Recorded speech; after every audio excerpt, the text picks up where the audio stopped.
Por que fugir da própria sombra destrói sua vida? Há um tipo de cansaço que não vem do corpo. Não é falta de energia, nem excesso de trabalho. É o cansaço de sustentar uma imagem que não corresponde ao que se passa por dentro. Você acorda, cumpre suas obrigações, mantém o controle. Por fora, tudo parece funcional. Mas em algum lugar silencioso da psique, algo apodrece lentamente. Carl Jung chamava isso de sombra, não como um conceito místico, mas como uma realidade psicológica brutal. Tudo aquilo que você precisou reprimir para ser aceito, amado, tolerado. Raiva engolida, desejos negados, inveja moralizada, tristeza disfarçada de maturidade. Nada disso desaparece, apenas se esconde e cobra juros. A maior mentira que nos contaram é que fugir do que somos nos tornaria pessoas melhores, mais evoluídas, mais corretas, mais do bem. Mas Jung advertia: quanto mais você nega a sombra, mais ela governa a sua vida por trás do palco. Talvez você já tenha sentido isso. Explosões emocionais que não combinam com você. Autossabotagens repetidas. Relacionamentos que sempre terminam do mesmo jeito. Uma sensação persistente de vazio, mesmo quando tudo dá certo. E então vem a pergunta incômoda, aquela que ninguém quer fazer. E se o problema não for o mundo, nem as pessoas, mas a parte de você que foi abandonada no escuro? Este vídeo não é sobre se tornar alguém melhor, é sobre se tornar inteiro. Não prometo conforto, não prometo redenção rápida, prometo apenas lucidez e a honestidade necessária para encarar aquilo que por anos você evitou olhar. Porque fugir da própria sombra não te protege, te divide. E uma psique dividida sempre encontra um jeito de se destruir, silenciosamente. O que Jung chamava de sombra, e por que ela assusta tanto. Quando Jung falava em sombra, ele não se referia apenas a impulsos agressivos ou traços moralmente condenáveis. Essa é uma compreensão superficial, quase confortável. A sombra, na verdade, é tudo aquilo que você não pôde ser. Desde cedo, aprendemos que certas emoções não são bem-vindas. Chorar demais é fraqueza. Sentir raiva é feio. Desejar poder é egoísmo. Querer reconhecimento é vaidade. Para sobreviver socialmente, a psique faz um acordo silencioso. Isso eu posso mostrar. Aquilo não. O que fica de fora não desaparece. É empurrado para o inconsciente, onde se transforma em sombra. A sombra nasce, portanto, da adaptação. Ela não é um erro moral, mas um subproduto da civilização. Jung foi direto ao ponto ao afirmar que ninguém se torna iluminado imaginando figuras de luz, mas tornando consciente a escuridão. Essa frase carrega uma advertência incômoda. Ignorar a sombra não nos torna bons, apenas inconscientes. E tudo o que é inconsciente tende a se manifestar de forma distorcida. Por isso, a sombra assusta. Não porque ela seja monstruosa em essência, mas porque ela é autêntica. Ela contém impulsos, desejos e verdades que ameaçam a imagem que construímos de nós mesmos. O problema é que a maioria das pessoas se identifica completamente com essa imagem. Aquilo que Jung chamava de persona. O eu social, o personagem funcional, o indivíduo aceitável. Quanto mais rígida essa persona, mais densa se torna a sombra. Pessoas excessivamente corretas costumam carregar impulsos violentos que nunca aprenderam a reconhecer. Indivíduos que se veem como altruístas podem abrigar ressentimentos profundos. Quem se orgulha de ser racional frequentemente ignora um caos emocional subterrâneo. A sombra não pede permissão. Ela apenas espera. Espera por um momento de cansaço, por uma frustração acumulada, por uma ferida emocional aberta. E então emerge, não como reflexão, mas como sintoma. A crise de ansiedade que não tem motivo, a raiva desproporcional, o vício que surge do nada, a compulsão que contradiz seus valores. Nada disso é aleatório.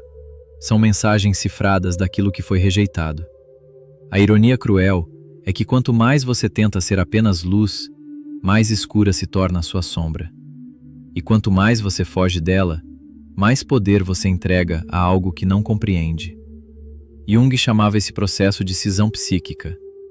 Você deixa de ser um indivíduo inteiro e passa a viver como um território dividido, onde partes inteiras da sua energia vital operam no escuro, sem consciência, sem responsabilidade.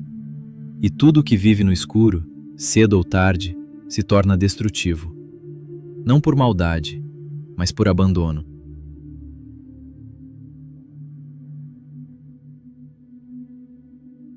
Existe uma armadilha silenciosa na tentativa constante de ser correto, equilibrado e emocionalmente aceitável. Ela começa como adaptação e termina como autodestruição psicológica. Fugir da própria sombra quase sempre assume uma forma socialmente elogiada. O indivíduo controlado, racional, compreensivo, que não se deixa afetar. Por fora, maturidade. Por dentro, repressão.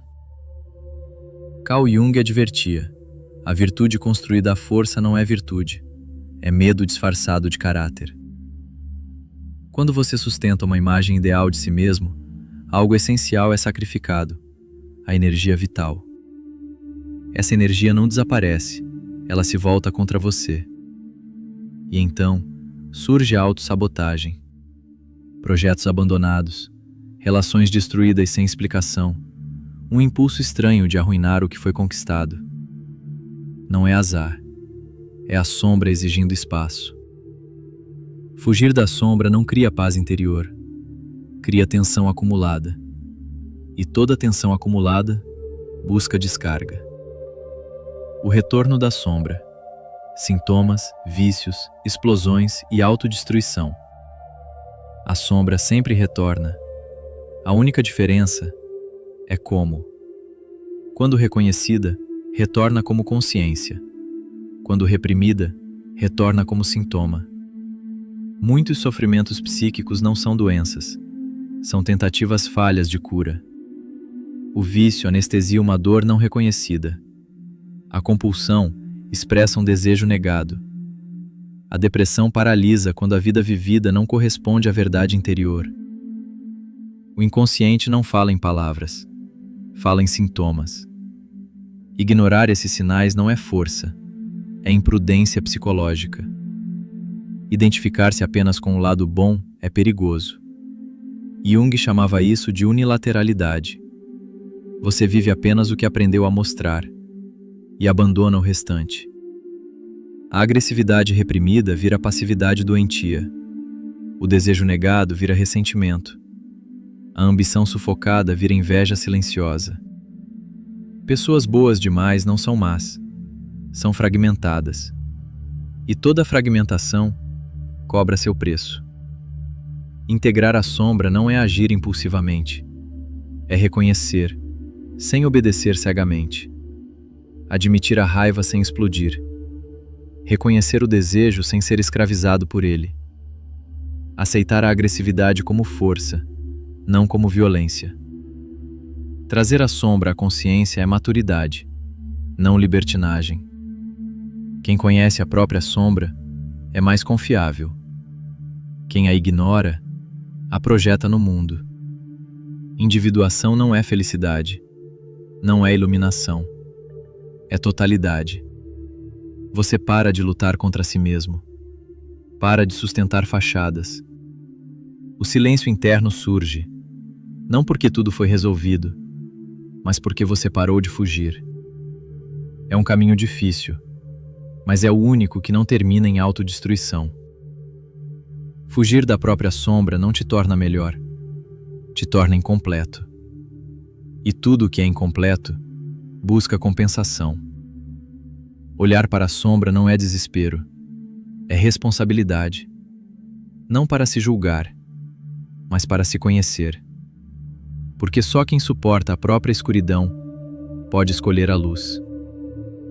Continue refletindo, continue caminhando. A integração começa no silêncio, quando você para de fugir.